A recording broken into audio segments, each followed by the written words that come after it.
पहाड़ की ऊंचाई को देखकर कुछ लोगों के मन में यह सवाल आता है कि इतना ऊंचा है तो मुझसे तो नहीं होगा, और वो हार मान लेते हैं।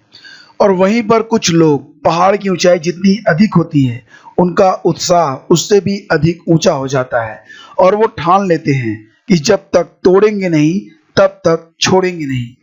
तो खंड शिक्षा अधिकारी की परीक्षा आज समाप्त हुई। प्रारंभिक परीक्षा का लेवल कैसा रहा इसके बारे में बात करेंगे, यानी कि पेपर का स्तर कैसा रहा। तो फ्रेंड्स, यहाँ पर जो पेपर आया था वो उम्मीद की जा रही थी कि पीसीएस के लेवल का नहीं होगा, पीसीएस के स्तर के क्वेश्चन नहीं पूछे जाएंगे, लेकिन हुआ इसका विपरीत। यूं कहिए तो कुछ प्रश्न बहुत ही अच्छे थे, यानी कि ऐसे प्रश्न जो कि पूछे जाने चाहिए थे, लेकिन कुछ प्रश्नों को काफी घुमाया गया।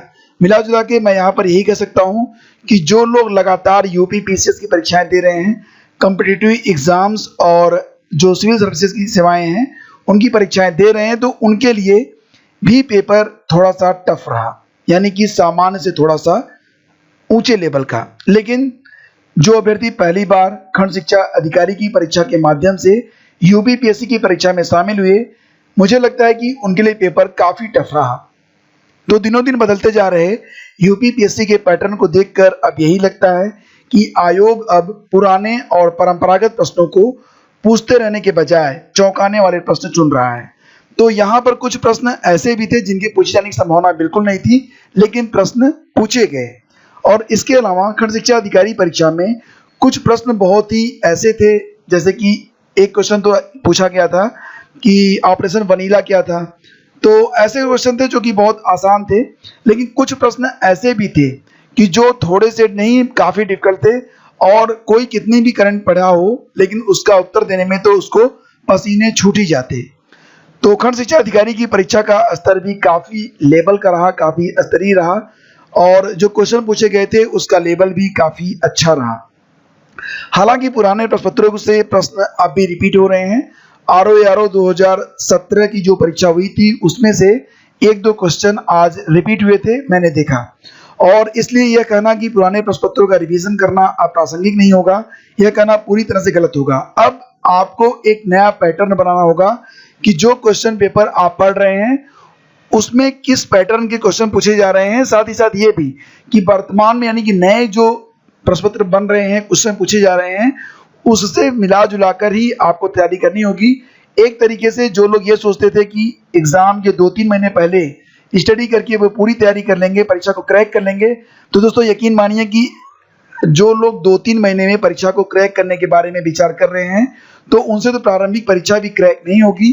अब आपको पूरी गंभीरता के साथ अपने हर टॉपिक का, हर सब्जेक्ट का अध्ययन करना होगा, और जो भी पढ़ें आप उसको ठीक से पढ़ें, और उसका जो पुराना, यानी कि जो उसकी बैक हिस्ट्री है उससे भी उसका मिलान आप जरूर करें। तथ्यों को रटने के बजाय अब समझने का वक्त आ गया है।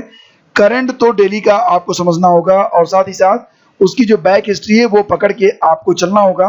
वर्तमान में जो क्वेश्चन पेपर आया था उसको तो देखकर यही लग रहा है कि अब सतही अध्ययन करने वाले जो अभ्यर्थी थे उनके दिन तो गए। फिलहाल यूपीपीएससी से तो गए, हाँ, जो दूसरे आयोग हैं उनमें वो लोग सफल हो सकते हैं। तो खंड शिक्षा अधिकारी की परीक्षा में हर टॉपिक से क्वेश्चन पूछे गए। प्रश्नों का स्तर सरल भी था, मध्यम भी था और टफ भी था। तो मिला जुलाकर अगर कहा जाए तो विज्ञान, गणित, रीजनिंग, करंट, इतिहास, भूगोल, जनसंख्या 2011 से जो प्रश्न पूछे गए थे सभी में यही हालत थी। कुछ क्वेश्चन सरल थे, कुछ थोड़े से एवरेज थे, तो कुछ थोड़े से कठिन भी थे। तो प्रश्नों को सीधे सीधे नहीं पूछा गया, उन्हें थोड़ा सा घुमाया गया, और भारतीय संविधान से अनुच्छेदों से काफी प्रश्नों को पूछा गया था। यानी कि अनुच्छेद अब आपको ठीक से समझना होगा, ठीक से रटना होगा।